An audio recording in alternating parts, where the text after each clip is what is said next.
Hi guys! This video will give you the explanation regarding the fifth stage or the final stage of group counseling. With me, IDI Kurnia Swasti, MPSI Psikolog. Since this is the final stage of a group counseling, I would like to review the previous stage, which is the fourth stage, the working stage, in terms of the stage characteristic, member function, and possible problems, and also the leader function. The first one is the stage characteristic of the working group. The level of trust and cohesion is high, although variable and fluid. It may change over time. And the communication within the group is open and involves an accurate expression of what is being experienced. Members interact with one another freely and directly. There is a willingness to read threatening material and to make oneself known to others. Conflict among members is recognized and dealt with directly and effectively. Confrontation may occur, but that's okay. The confrontation occurs in a way in which those doing the challenging avoid labeling others in judgmental ways. Participants or members feel supported in their attempts to change and are willing to risk new behavior. Members feel hopeful that they can change if they are willing to take an action. They do not feel helpless anymore. The member function and possible outcomes in the working stage characterized by the exploration of personally meaningful material. To reach this stage, members must fulfill these tasks and roles. The first, bring into group sessions issues they are willing to discuss. Give others feedback and be open to receiving it. Share how they are affected by others' presence and work in the group. Practice new skills and behaviors in the daily life outside of the group and bring the result to the session. Continually assess their satisfaction with the group and actively take steps to change their level of involvement in the sessions if necessary. Some problem may arise at this working stage.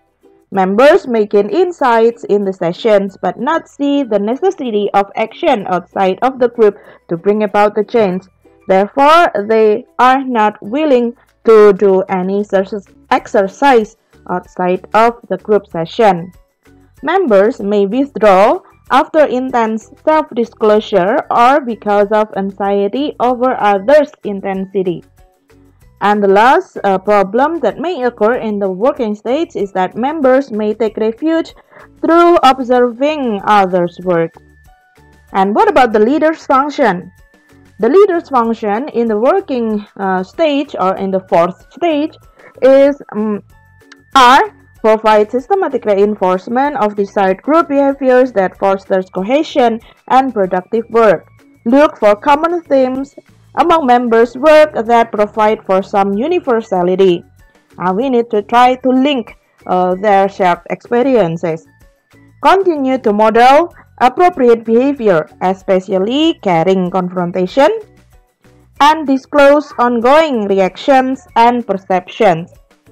Interpret the meaning of behavior pattern at appropriate times so that members will be able to reach a deeper level of self-exploration and consider alternative behaviors afterwards. Be aware of the therapeutic factors that operate to produce change and intervene in such a way as to help members make desired changes in thoughts, feelings, and actions is the last leader function in the working stage. I hope it will be clearer for you to understand, and let's move on to the fifth stage. During each stage of the group, members are applying lessons learned in the sessions to their daily lives. The consolidation of this learning takes on special meanings as a group moves toward termination. Termination is the time for summarizing, pulling together loose ends, and integrating and also interpreting the whole group experience.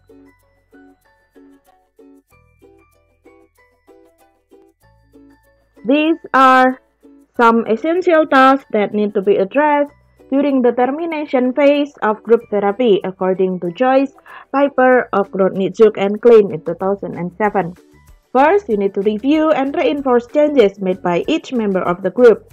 Second, assist members in re-examining their relationship with the group leader and other group members. And the last is help participants learn how to face future challenges with the tools they acquired in the group already. Well, I see that the initial and final stages as the most decisive times in the group's life history. If the initial phase or initial stage is effective, the participants or members get to know one another and establish their own identities in the group.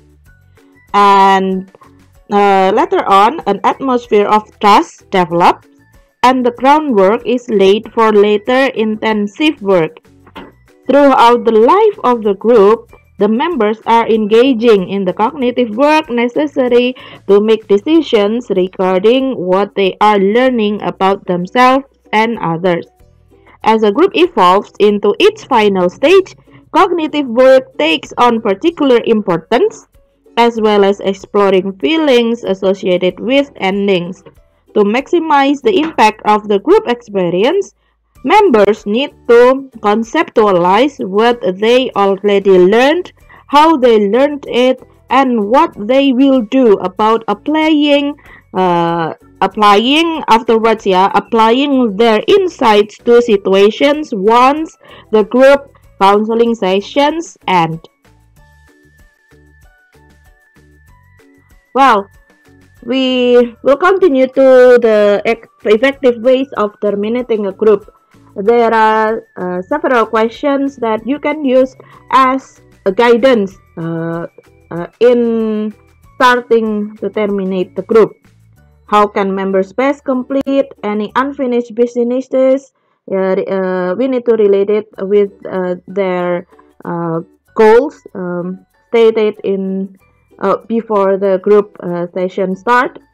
How can members be taught as they leave the group to carry what they have learned with them and to use it to deal more effectively with the demands of their daily existence? And the last is, what are the relevant issues and activities in the closing phases or this final stage of a group?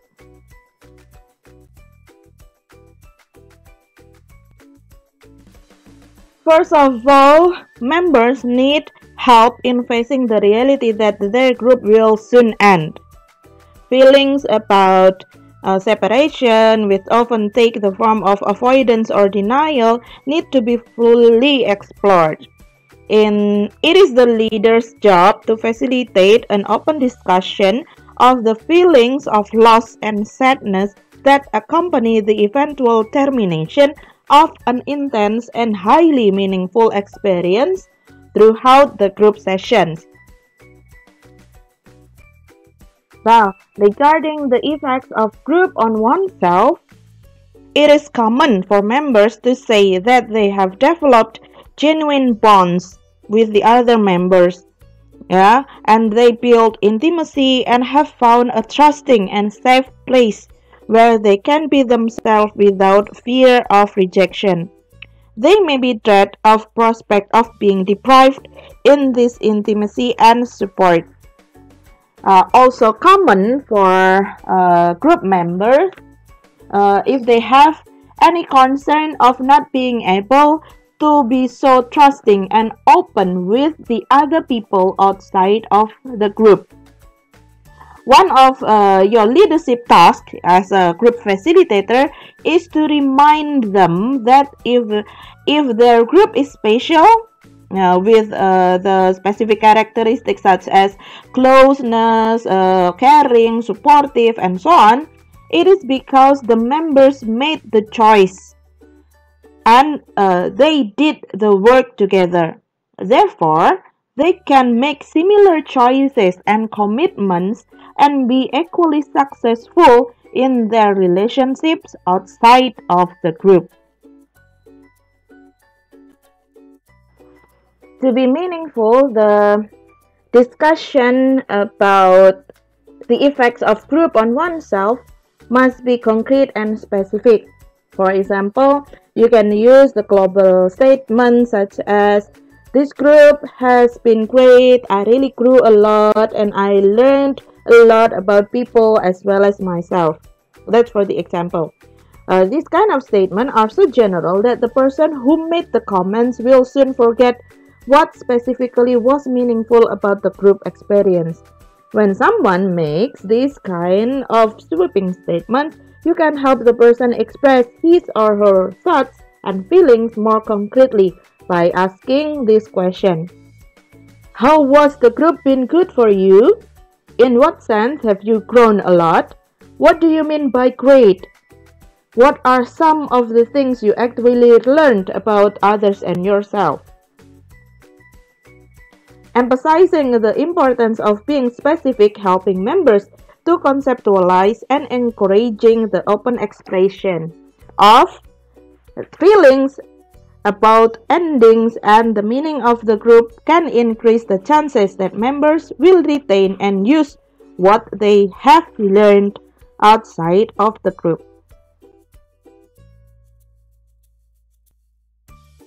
Next is giving and receiving feedback. To help members take advantage of the opportunity of giving and receiving feedback, during one of the last few sessions, I generally ask members to give a brief summary. A summary consists of how they have perceived themselves in a group, what kind of conflicts that have become clearer, what are the turning points, what they expect to do with what they have learned, and what the group has meant to them. Then the others in the group say how they have perceived and felt about that person. I have found that concise and concrete feedback that also relates to the hopes and fears that the person has expressed is most valuable. In contrast, kind of comments such as, "I think you are a great person," are of a little, in the long term, they only serve a little value. It is useful to ask members to write down specific feedback in their journals. And the next issues regarding completing the unfinished business. I think it is important to address the unfinished business, but it should not be put off to very last session. Time should be allotted in previous session to work through any unfinished businesses relating to transactions between members or to the group process and goals. Even some matters cannot be resolved, members should be encouraged to talk about them. For example, a member who has been silent throughout most of the group may say that he or she never felt safe enough to talk about his or her real concern. Although it may be too late because she or he feels it in the final stage, but it's still important to look at this statement rather than completely ignoring it. In other case, to people who were in conflict during the previous sessions, maybe ending the group without fully resolving their differences. If they come to understand what has blocked them from working through the conflict, both will have learned something about themselves in the next process.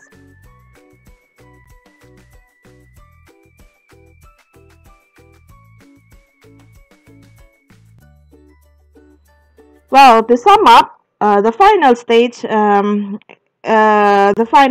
of the group, it can be bothersome because there may be sadness and anxiety over the reality of separations. Members are likely to pull back and participate in less intense ways in anticipation of the ending of the group. They may also show a withdrawal and anxiety when they have to face that the group soon be ended. However, members still have the chance to express their hopes and concerns about one another. Okay, that's all for the fifth stage, the explanation of the fifth stage of the group counseling. I will continue to the next topic in the next video. Thank you.